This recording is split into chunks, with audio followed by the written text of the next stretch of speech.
Onyo la joto kali. Kuna hali ya hewa ya joto kali sana inayokuja. Joto kali linaweza kuwafanya watu wawe wagonjwa. Linaweza kufanya matatizo ya kiafya kuwa mabaya zaidi au kusababisha kiharusi cha joto. Huu ni ugonjwa mbaya unasababishwa na joto kali. Hutokea wakati hali joto ya mwili wako inapoongezeka zaidi ya degree 40.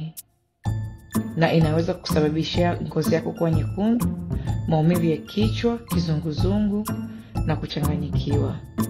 Tafadhali jiandae mapema. Weka mwili wako kwenye eneo ambalo lina ubaridi nyumbani kwa kutumia kiyoyozi, yani air conditioning au feni. Vaa nguo nyepesi zisizobana. Oga kwa maji ya baridi au weka miguu yako kwenye maji ya baridi. Pooza ngozi yako kwa kutumia maji ya kwenye chupa, yani ukijinyunyuzia maji ambayo kwenye chupa, kwa mfano ile spray bottle, au kitambaa chenye unyevu, yani chukua kitambaa kidogo kama taulo dogo, weka kwa maji ya baridi and then jikande mwili ili kupunguza joto kali. Funga mapazia au blind ili kuzuia jua na joto kutoka nje. Fungua madirisha au milango ikiwa hali ya hewa nje ni ya baridi zaidi kuliko ndani.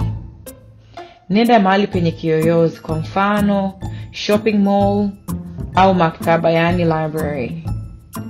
Kwa kipindi cha joto kali, ikiwa unapanga kuwa nje, tafadhali ghairi mipango yako au uhamishie hiyo mipango kwa wakati mwingine ambapo hali ya hewa haitakuwa ya joto kali. Ikiwa uko nje, hakikisha umebeba maji, kaa kwenye kivuli, vaa kofia na tumia mafuta ya kuzuia jua, yani sunscreen. Na pia angalia utabiri wa hali ya hewa mara nyingi. Kunywa maji.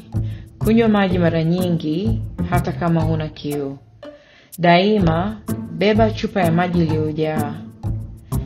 Joto linaweza kusababisha upungufu wa maji mwilini. Hii ni hali ambapo mwili hupoteza maji zaidi kuliko yale maji ambayo unayanywa. Dalili za upungufu wa maji mwilini ni kiu, kizunguzungu, mdomo kuwa mkavu, mkojo kuwa na rangi kali au wenye harufu mbaya, na pia kuhisi uchovu sana. Waangalie ama watunze wengine.